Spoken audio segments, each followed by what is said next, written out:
दोस्तों, आज की कहानी है बहू।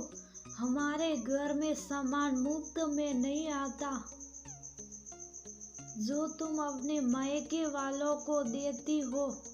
दोस्तों, कहानी शुरू करने से पहले अगर आपने चैनल को सब्सक्राइब नहीं किया हो तो कर लीजिए ताकि आपके पास पहुंचे हर नया वीडियो।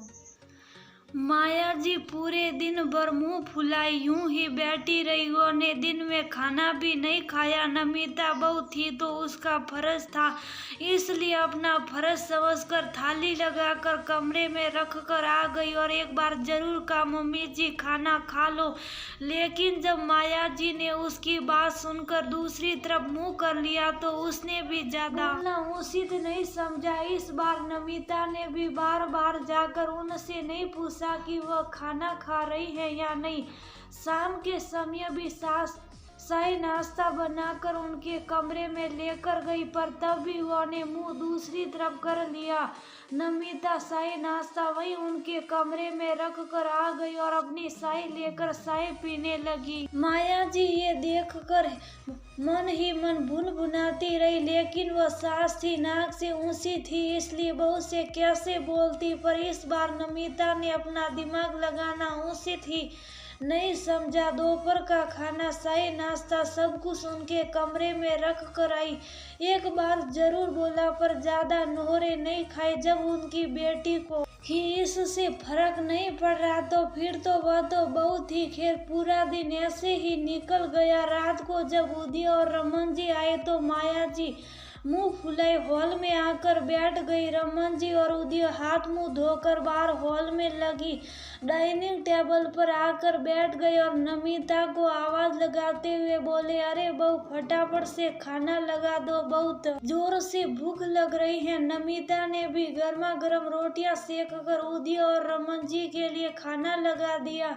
अभी रमन जी ने एक निवाला मुंह में ही लिया था कि माया जी अपनी गड़ियाली आंसू बहाते हुए जोर से बोली, किसी को मेरी परवाह ही नहीं है, सबको सिर्फ अपनी भूख मिटाने से मतलब है। अभी मेरी ये कदर है तो भला आगे तो क्या उम्मीद करूं। मैंने सुबह से सिर्फ नाश्ता किया है, मेरी भूख किसी को नहीं दिखती। अरे बहू तो फिर भी दूसरे घर से आई है, इस घर के सदस्यों के लिए मैंने अपनी पूरी जवानी स्वाह कर दी, उन्हें ही मेरी परवाह नहीं। रमन जी का हाथ खाना खाते ही रुक गया। वही उदय इशारे से नमिता से पूछने लगा कि आखिर क्या बात है। नमिता ने भी इशारे से ही बोल दिया कि इन्हीं से पूछ लो। तभी रमन जी ने पूछा, अरे क्या बात है श्रीमती जी, क्यों परेशान हो रही हो और खाना क्यों नहीं खाया? जब तक मैं बोलूंगी नहीं तुम लोगों को मेरी परवाह नहीं। एक बार पूछ तो लेते कि खाना खाया है या नहीं। अरे रोज हमारे आने के पहले तुम खाना खा लेती हो तो फिर पूछना क्या है? रमन जी की बात सुनकर माया जी अपने पल्लू से अपनी आंखों में आए हुए आंसुओं को पोंछते हुए बोली, हाँ मुझे कोई क्या पूछेगा, या बहू भी मनमानी करती हैं और तुम लोग भी। अरे मैं ना हूँ तो ये घर कब का नीलाम हो जाए। माया जी ने रोते रोते फिर वही सारी बातें दोहरा दी कि कैसे नमिता ने उनसे पूछे बिना अपनी बहन वेदई के हाथ में 500 रुपए रख दिए। यहाँ तक कि वेदई के जन्मदिन पर उदय और नमिता उसे नया सूट खरीद कर भी दे आए। तब रमन जी बोले, अरे तो क्या हो गया श्रीमती जी, आखिर वेदई भी तो बेटी जैसी ही है जैसे हमारी अनुश्री, वैसे ही वेदई उसे खाली हाथ थोड़ी ना भेजती और उसे इतना सा देकर तुम्हारे घर में कौन सा टोटा पड़ गया जो तुम इतना हंगामा कर रही हो। माया जी को बिल्कुल उम्मीद नहीं थी कि रमन जी नमिता का पक्ष ले लेंगे, पर अपनी बात नीचे होती देखकर माया जी बोली, अरे मेरा घर यूं लुटाने के लिए नहीं है, इनके जैसे अपना घर लुटाती ना तो आज घर बसा कर ना बेटी होती। और मेरी अनुश्री की तुलना इसके बहन से मत ही करो, मेरी बेटी किसी राजकुमारी से कम नहीं है। अगर ऐसे ही घर लुटाना है तो मुझे किसी वृद्धा आश्रम में छोड़ आओ।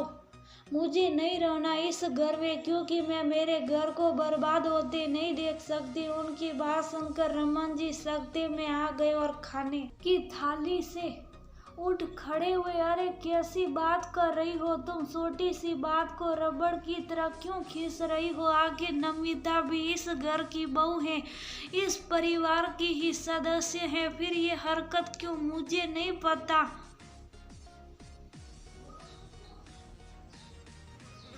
पर मेरे घर में इसकी मनमानी नहीं चलेगी। ये घर मेरा है, इसका नहीं। ये मायके से नहीं लाई थी इस घर को। मेरा घर इसकी बहन बेटियों पर लुटाने के लिए नहीं है। कह दिया जो कह दिया, बस कहकर माया जी अपने कमरे में चली गई। रमन जी ने अपने सिर पर हाथ रख लिया। उदय को तो कुछ समझ ही नहीं आ रहा था कि आखिर कहे क्या। इतनी छोटी सी बात को माया जी पकड़ लेगी, इसकी उम्मीद उसे बिल्कुल भी नहीं थी। नमिता ने रमन जी को परेशान होता देखकर कहा, पापा जी आप परेशान ना हो, आप मम्मी जी को खाना खाने के लिए कहिए। आगे से मैं सोच समझ कर ही कदम उठाऊंगी। पर बहू ये तो सरासर मनमानी है। यूं जबरदस्ती किसी को बांध कर तो नहीं रखा जा सकता। पापा जी आपको मुझ पर भरोसा है ना? बस वही काफी है। और रही बात मम्मी जी को समझाने की, तो अब मुझे इतना तो समझ में आ गया है कि उन्हें ये बात कैसे समझाई जाए। मैं ये बात उन्हें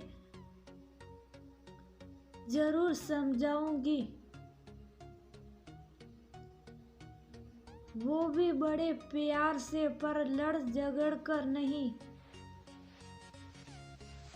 आखिर बहू तुम्हारे मन में क्या चल रहा है?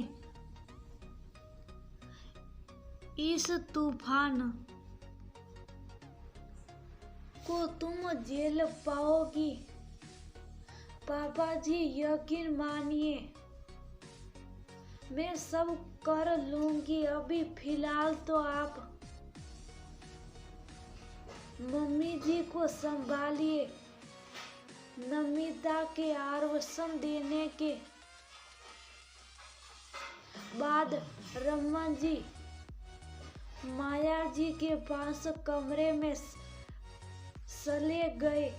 उदय नमिता के पास आकर खड़ा होकर उसे देखने लगा।